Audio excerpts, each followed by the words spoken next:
do your best to just like put people first, put your couple first, and get out of your head. If you can just take the focus off of yourself, off of what's going on in your head, and just be like, okay, these are two people in front of me that I want to get to know. Every time you sit down to edit, like put yourself in their shoes and think about what they would want to remember.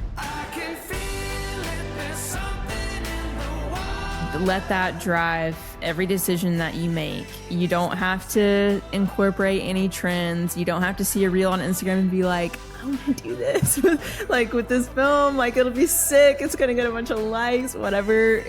Don't do that. It's a trap. It's a trap.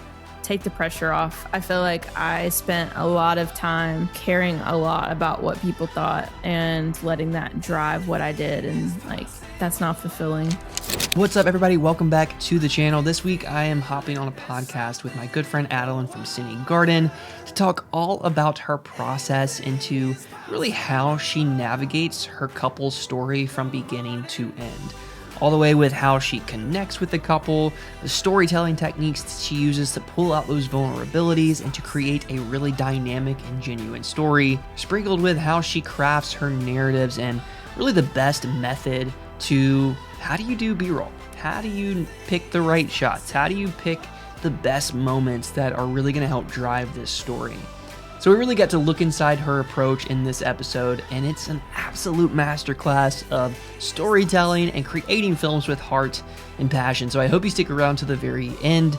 But without further ado, let's go ahead and dive right in.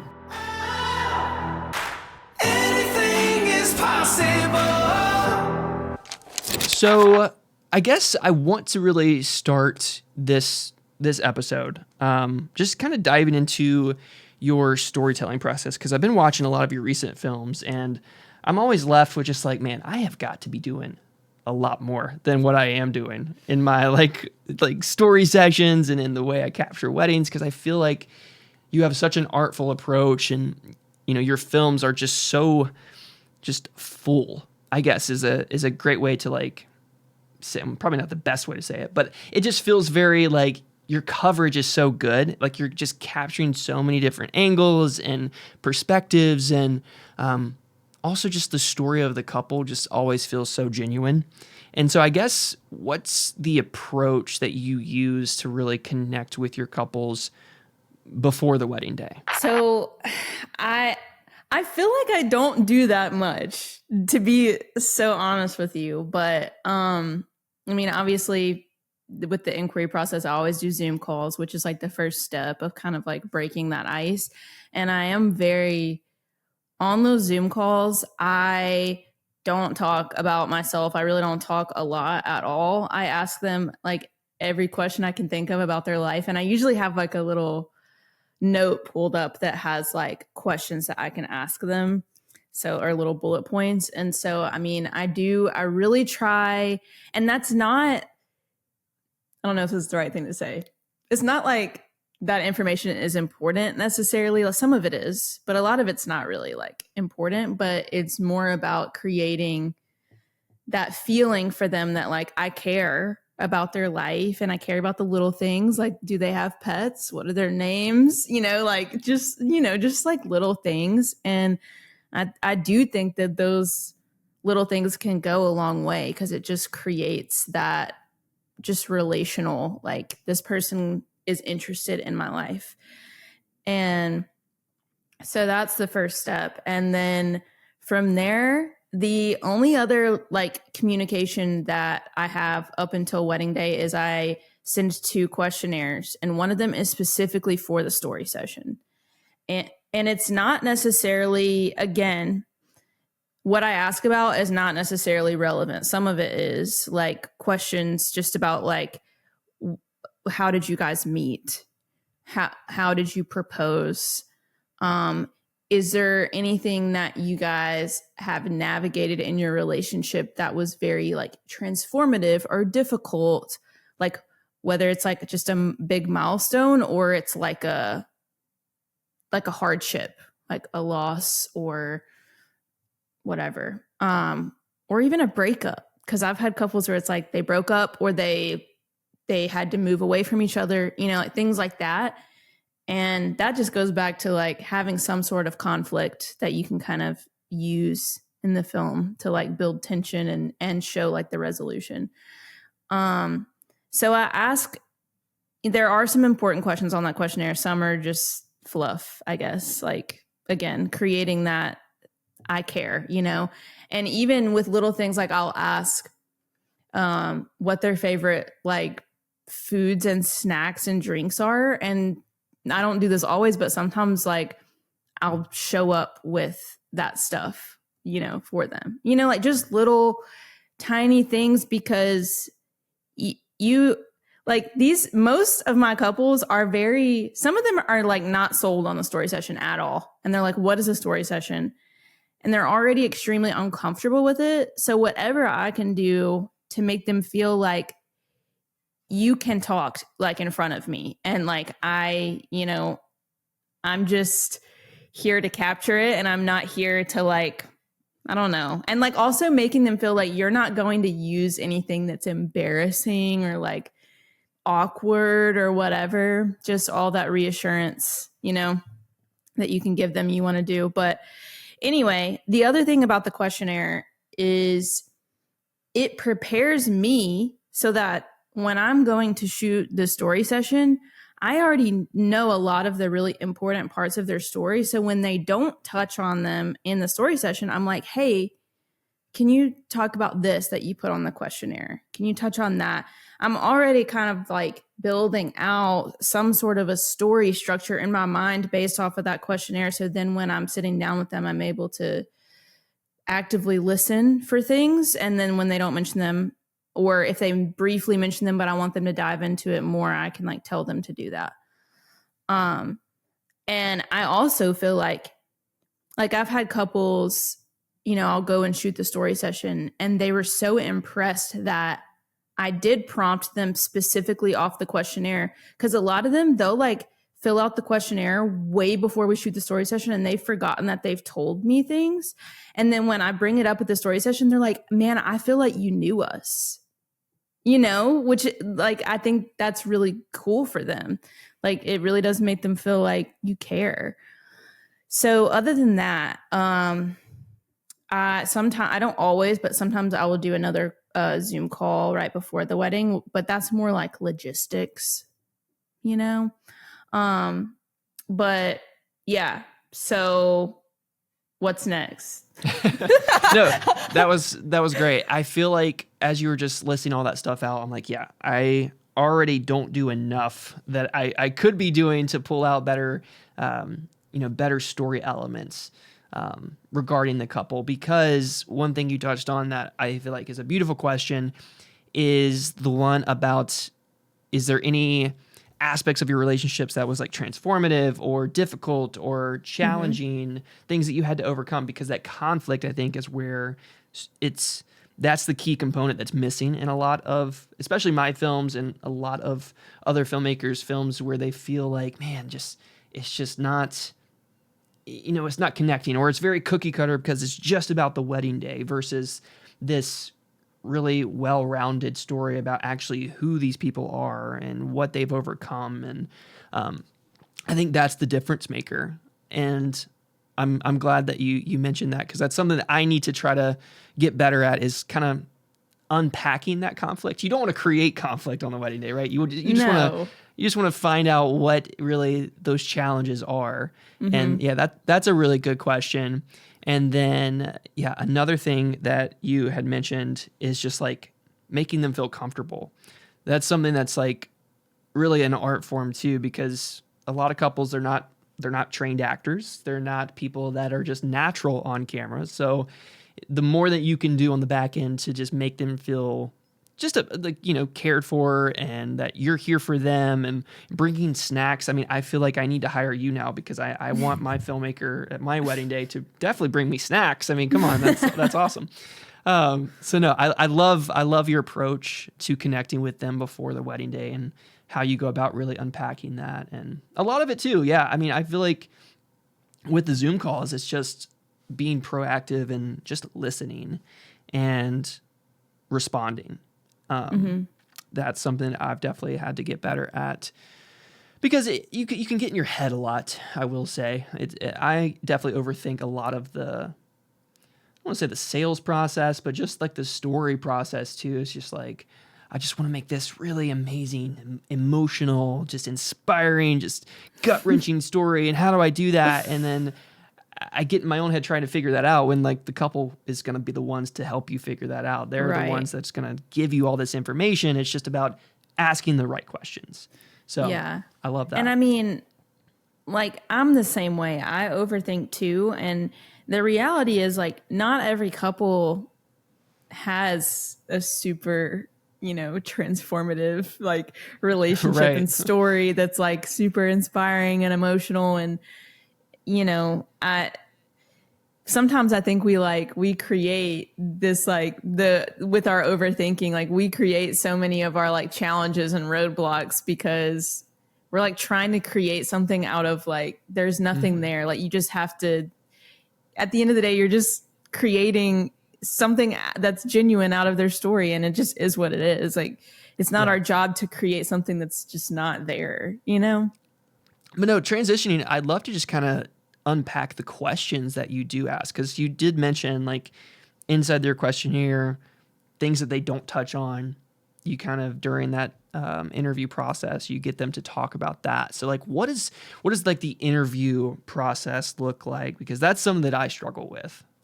Okay. So this may not be what you want to hear,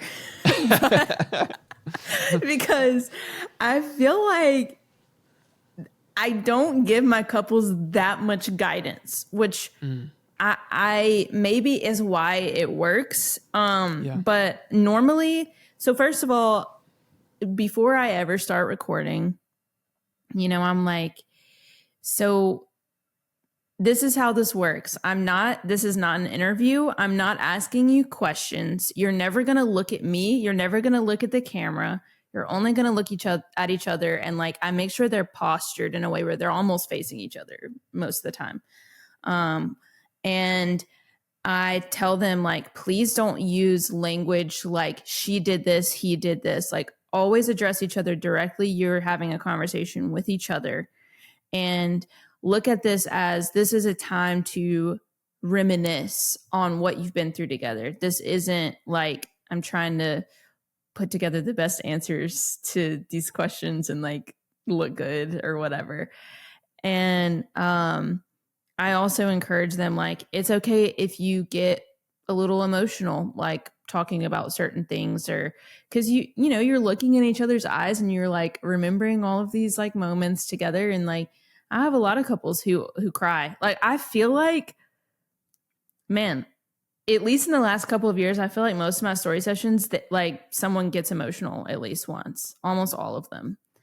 And I think it is because I'm being so clear, like, this is a moment for you guys together alone. And I know that it feels a little bit weird because there's cameras on you and, like, I'm here. But I set the stage before we start. And I feel like that kind of helps them, go into it with the right perspective, and also, like, maybe let their guard down. Like, okay, I don't have to sound perfect. I also reassure them, if you lose your train of thought, or you stumble over your words, or you mention something that maybe you wouldn't want included, like something that's kind of private, be assured, like, I have your best interests in mind. I'm not going to make you look bad. And, like, if there's anything that you wouldn't want mentioned, like an ex or a previous relationship, because sometimes that stuff comes up, and, like, obviously they don't want that in their wedding film, So I just try to reassure them that I'm there to take care of them and make sure, like, we only use the parts that they want in there. And then I really just have them start off. I'm like, okay, I want you to just think back to the very beginning, and I want you to just sit and reminisce on when you first saw each other, and, like, just chat about what that was like. And did you notice each other? What were your first impressions? Just discuss that. So I give them sort of a prompt like that. And then I try to step, like, away. So of course I check on my cameras and the different angles, but I'm never handheld. I mean, maybe occasionally I will be, but most of the time I have 2 or 3 cameras on tripods so that I can step away, and just to give them space to not feel like I'm like staring at them while they talk. And I think that that really helps a lot for them to not feel like you're just sitting there watching them. I'll even get on my phone and stuff. Like I want them to feel like I'm not really listening, because I do think that it helps them like just chat like it's just them two. But of course, I'm always trying to listen as much as I can. And like I kind of touched on this before, it's just important to be like active listening for certain things based on like what you got on your questionnaire. And even if they mention something that wasn't on the questionnaire, they might touch on something that you're like, oh, that would be, I would like to hear more on that, you know? So I'm always listening and kind of building off of it. And a lot of times, honestly, my couples, I'll prompt them literally one time and they'll talk for like 45 minutes. And I'm like, that's all I need. Seriously. But of course, there are others that need more guidance. And like, there's also going to be couples who just, you just don't get too much. Some couples are like not very emotional and they're more like goofy, and but that's good too. Like, you know, just to capture their authentic personalities with each other. And it's okay for it not to be emotional. But so from like prompting them to reminisce on the beginning, from there I lead into usually like, okay, reminisce on like when you guys actually started dating. How did that unfold? And then from there, when did you realize that you loved each other? And like, when did you have this realization, this is someone that I could actually like spend the rest of my life with? And navigate that, like, or talk about how you navigated that like internal like feeling. Because a lot of it, it's like maybe they haven't even talked to each other about their internal like struggle or conversations that they had with people or whatever. They'll just talk about what they expressed to each other, you know. But having them actually think back to the internal, that's a really cool perspective to get. And I feel like that's when people will get emotional, because they're really thinking about like, I don't know, just that history and what they experienced internally. And so that's a really cool perspective. And then honestly, I don't like, unless the proposal is something like really crazy, I don't really care for them to talk about that in the story session. And if I know that they've gone through some sort of big milestone or hardship or whatever, and they're comfortable to talk about it, sometimes it's something that they don't really want to discuss, but sometimes they're super open about, you know, whatever it is. And so I'll have them expand on that. And like, I'll be like, talk about what did that do to your relationship? Like, how did it strengthen it? And what did it look like after you guys walked through that together? And then trying to think what else. After that, it's, you know, I'll have them talk about what they are looking forward to in their future together, and what sometimes I'll have them define love or define marriage, and like, what does that mean to them, and why is that something that they want to experience together? And you know, sometimes it's not anything profound, but sometimes it is, you know. And it's kind of cool to get their perspective on that. And then I mean, that's pretty much it. And I just feel like the key for me has been to give them space and to actively listen, so that I can come back in and be like, hey, can you talk about that a little bit more, you know? Yeah. Well, no, I actually think that that's the best approach, because, and it makes sense. I mean, because the few that I've done, I've been completely hands off. And I felt like, am I doing this right? Like, is this the best approach to just really retrieve that vulnerabilities, get that genuine, authentic conversation between the two of them? And Yeah, I mean, for the most part, it's worked really well because it really just kind of takes a lot of the pressure off and makes it feel less like a job interview and more Yeah. just like a candid conversation. And yeah, I love what you said, just like giving them space and then just, actively listening so that like you can still just, if you need to kind of insert to anything that maybe could be a good transition or something that could maybe lead to more potential vulnerabilities, Yeah. and just them like, yeah, talking through their perspective and like the internals to each other. Like you said, that's definitely where you kind of pull out those emotions, because the last story session I did, that's what happened, where they were just talking about like their own perspective and how they met, when they knew, and what they're looking forward to in the future, and just all of those things. Just, she started crying and like he was getting emotional. I was like, this is gold, this is amazing. Yeah. So no, I love that approach. It's simple and it makes a ton of sense. Yeah. And I mean, like I said before, you're not always going to hit gold, and it just is what it is. But when you do, you're like, this is going to be a good one. And there was a couple other things that I wanted to mention.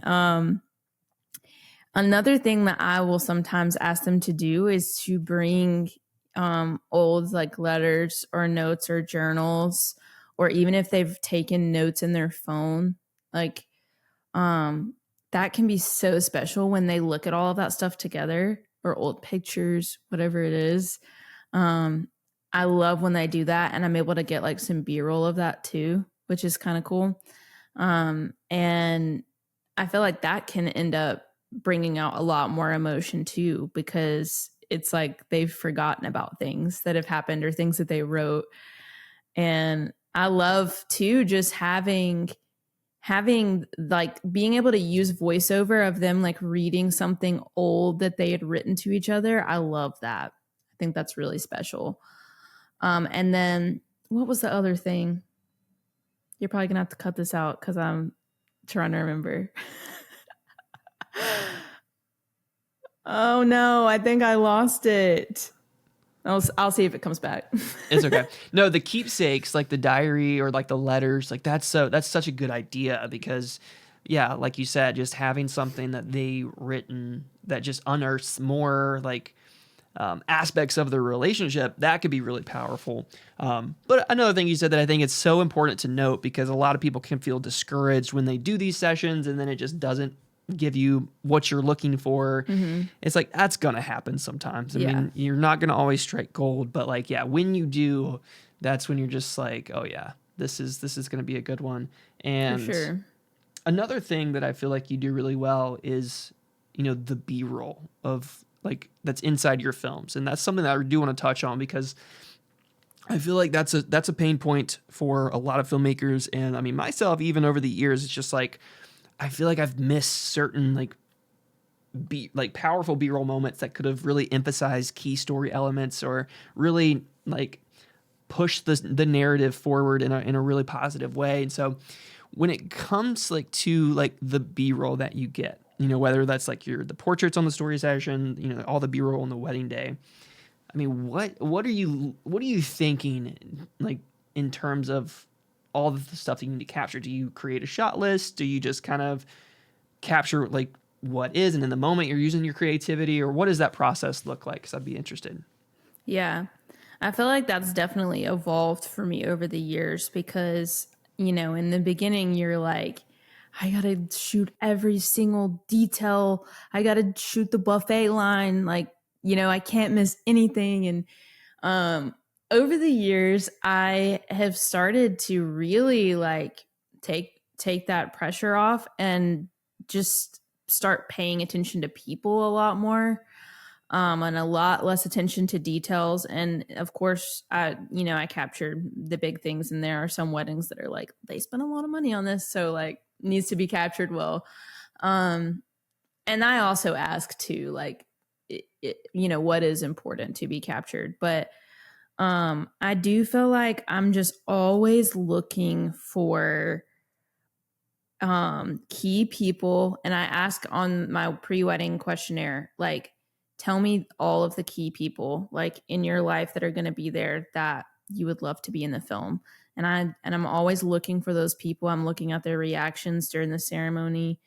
And then with the couple themselves, I used to direct a lot more than I do. I mean, I feel like I still kind of direct more than probably a lot of videographers, but I've started to really like reel that in and just look for really organic moments like in between when the photographer is like posing them and stuff. Um I feel like this all sounds like such common sense, but when you're actually on wedding day though, like I feel like we're like high stress making sure that we like catch everything that are like the normal wedding things, that sometimes we miss things that are happening in the background that they would care more about seeing, that they don't get to see as the couple experiencing their wedding day. So like think about during first dances, so I feel like someone's always in the background, like getting teary eyed, you know? Uh-oh, what happened? Oh, sorry. My Safari popped up and said session expired. So I don't know I don't know why I did that. I'm going to exit out of that. That's weird. So anyway, there's always people in the background, and you should always be looking at the people in the background. Like in every single moment during the ceremony, during first dances, during speeches, during even like getting ready. I just feel like there's so many little moments that you can get people's reactions. And if you think about as the couple, I feel like most couples, that's what they want to see, because they don't see it while they're experiencing it, you know?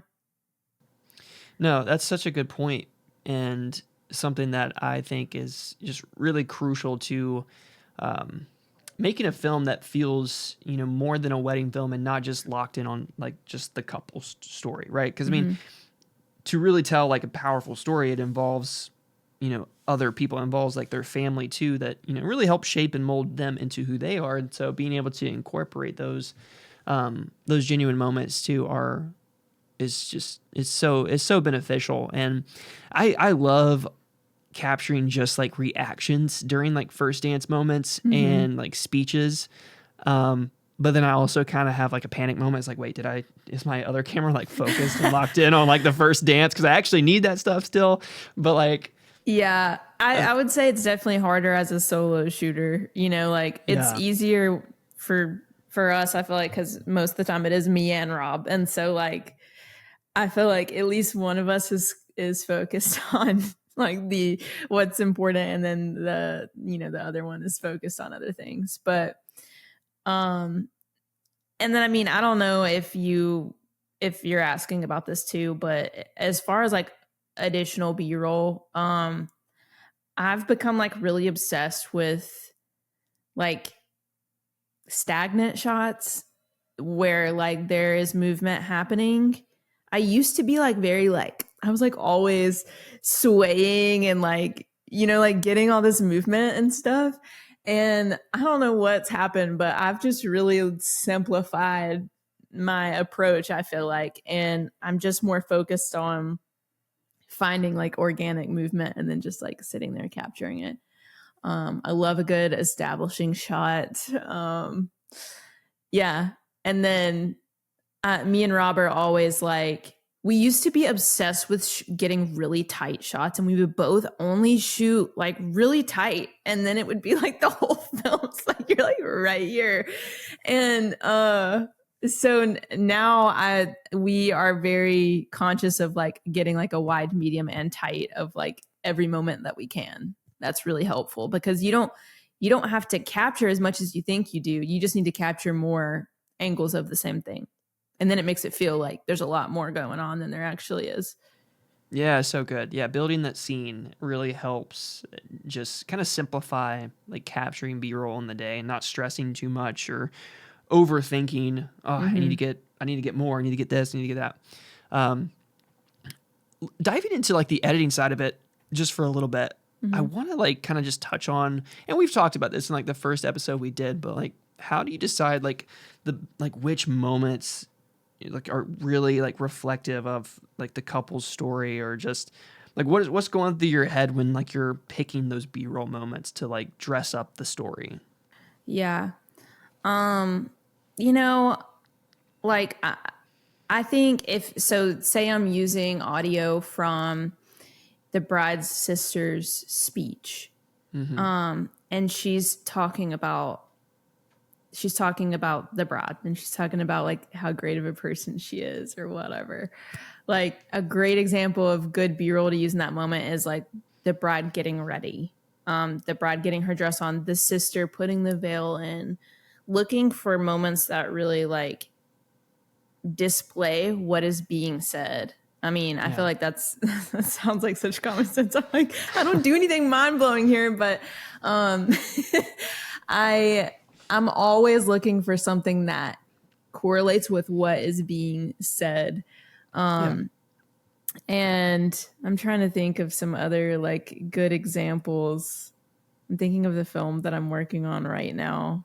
This It's is good though. hard. This is good. I mean, it's really like more so like, yeah, it's like for us it feels like common sense, but then when you think of like the beginner, they're just sitting there like at this empty canvas and they're like, wait, what shots are going to Yeah. be good here? Yeah. Like, let's put all the details over the first look with dad, or let's like, You're you know, thinking it just chronological a lot of the right. time when you're first starting. And that's something that I still struggle with that sometimes. Like I'm like, I feel like I need to go in this order. But if you let the like narrative audio drive the film and just like choose B-roll that goes with that audio, you'll realize that it builds a much better story, even if it's like completely not chronological at all. So that's what I'm doing. Like with the film I'm working on right now, it was a multi-day thing, and they had different things happening each day, and then we also had a story session. And so I'm piecing together multiple days, and it creates a way better film to kind of mix it all up rather than being like, first this day happened and then this day happened. Like it's way better to just let that audio drive the story. Um and I mean, I don't know. I am very like I'm very big on choosing establishing shots. Like I don't know, it's so weird. I feel like there are moments in a film where I'm like, okay, I'm setting the scene for like the ceremony at this moment. So I'm showing establishing shots of like where the ceremony took place. But then in the next segment, I'm like flashing to like the first dances because of what's being said underneath. So I don't know. It's like putting together like a mosaic, And I think you, as a beginner, you have to learn to like let go of like the rules that you feel like you have to follow, and realize that like you can do whatever you want. You really can. And all you need to do is like listen to the story and let that drive it. Yeah. I mean, that pretty much summarizes like the best way to approach it is just, you know, it comes back to also like don't overthink it. Like don't overthink the process. And I know it's so much easier said than done. Because I'm like you too. I mean, I sit there sometimes and I still struggle. I'm like, I feel like this needs to go in order. And like, but then again, it's just like, no, this, since they're like talking about this B-roll, since it parallels exactly with what they're saying, this would drive it so much better, even though it's like just seconds before there was like a moment during the evening part of the day that we just showcased. And so, yeah, Yeah. it's like, don't like overthink it. I mean, really just you use like the narrative to be like the driving force, and And also music helps too. yeah, I was just going to say, I think what's really helpful is like you can have this narrative audio and you've put this B-roll on top of it that's, not chronological with where you're kind of at in the day. And then at the end of that narrative audio, you can transition your music and I do this a lot. Like I transition in and out of narrative audio and music to where a lot of times when I just have music, I am showing establishing shots and like changing scenes, changing Mm-hmm. locations, changing moments in the day. And that really helps kind of transition in and out of like telling Yeah. the story and also showing like what happened that day, if that makes sense. Yeah, it's just something too. Like I feel like over time you do get better at recognizing what makes more sense, and it does become common sense the more that you, the more films that you edit, the more like films that you capture. Like a lot of it too, like for the beginner listening, like it definitely for us seems like common sense, but for you it's like foreign. And so, over time it will become like second nature to, recognize, okay, no, this moment, the way they're speaking here, this B-roll shot is going to be the best way to really accentuate that moment, elevate the emotional impact, and then I can use music to transition into the next scene. And so, no, I love that process and that approach, and I think it's super helpful for anyone who's like struggling with that, because I know editing is like one of the biggest struggles. I mean, even for me, and like you as well, like you were saying, it's like you still struggle with certain things. It's like we're not like these perfect beings who are sitting here like we know exactly what to do at every single moment. It's like No. we're always figuring things out, and I think that's just like filmmaking, right? It's like you're always problem solving. Yeah, I mean, every single film, I will have a moment where I'm like, what am I even doing? Like, this Right. looks bad, and I don't know where I'm going with this at all. Yeah. And it's like a equation that you have to like figure out a solution to every time. And eventually it comes together. Like, you just have to trust the process and chip away at it. That's a big thing for me. Like, I can't sit and edit for 8 hours straight. And some people can do that. Maybe it's because they have a system, maybe it's because they do have a way that they edit every film. But if you want films that are not chronological and do tell a story, like, take the pressure off and be like, I'm going to spend 2 hours today. And I'll do other stuff for the rest of the day. Like, that's what I do. I probably edit. I will work on a wedding film probably about 2 hours a day, or I'll set goals. Like, I'm going to edit 1 minute and that's it. And once I do that, I'm stepping away. I'm doing something else. And I just take that pressure off. And yeah, my turnaround times are not great. They're like 4 months. But like, Hey. I mean, as long as I am producing like what my couple's hired me to do, like, they're willing to wait. And it's okay to take that pressure off and be like, okay, I'm going to do this in chunks that are manageable for me so that I can make sure I'm like creating the best thing that I know that I can. Yeah, absolutely. That's something too that like over the last few years I've leaned more into, just taking my time and not stressing about like that final delivery date, and really just taking it like piece by piece instead of just trying to eat the whole pizza at one time.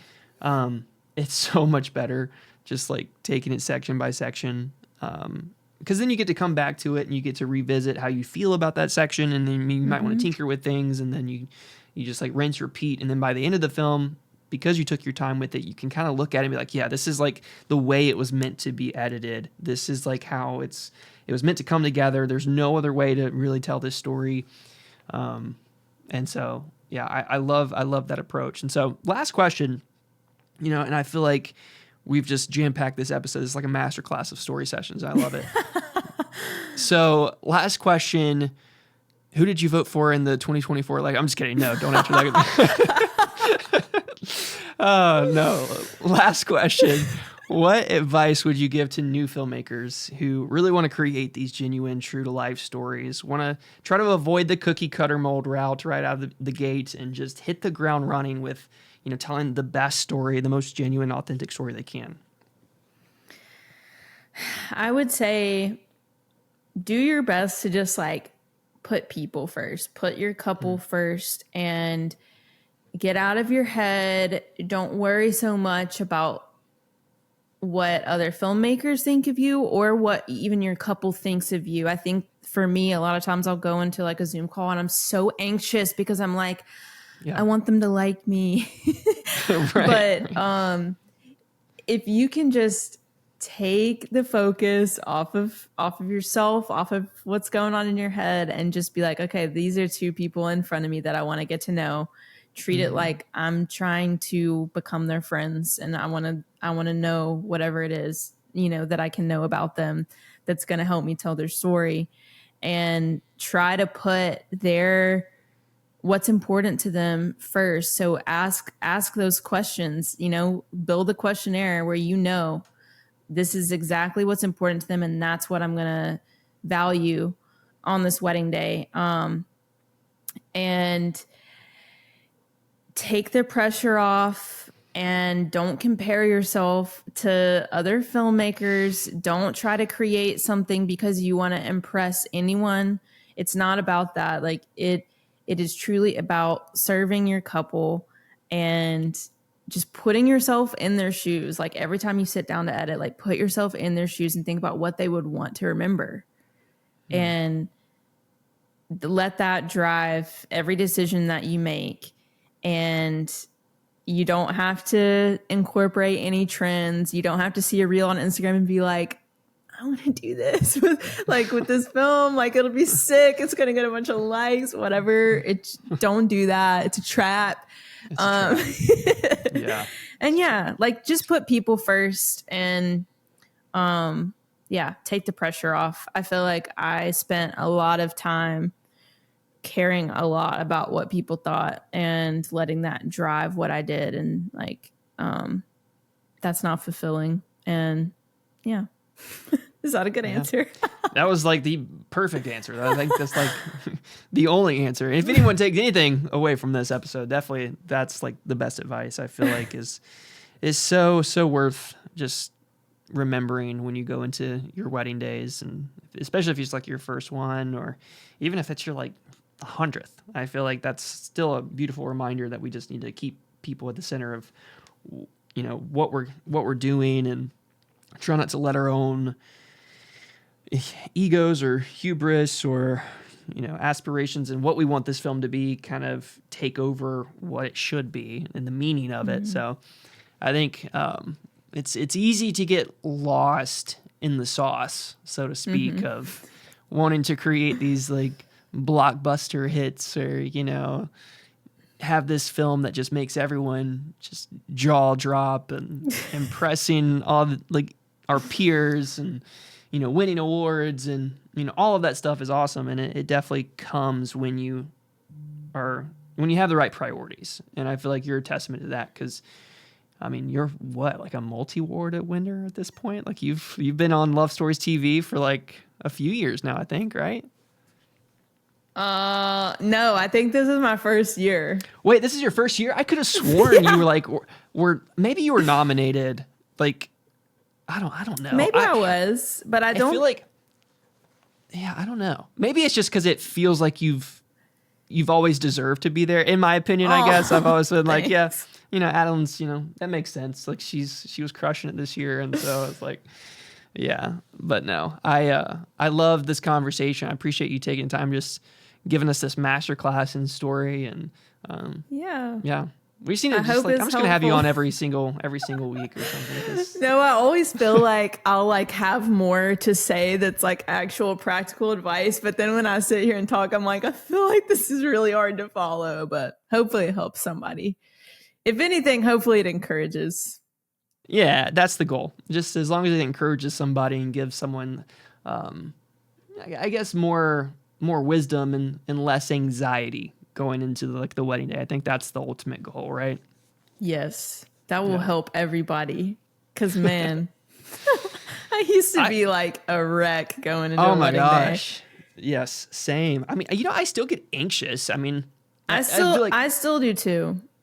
I don't think it ever goes away. I mean, if it did, I feel like that's when I would know for a fact, like, okay, it's time to wrap it up. Because clearly you don't care if you're, not saying that if you don't get anxious, you don't care. Obviously, you just aren't as anxious or as a person as like me or someone else. But yeah, I still get those butterflies and like just wanting to do a good job. So yeah, I know.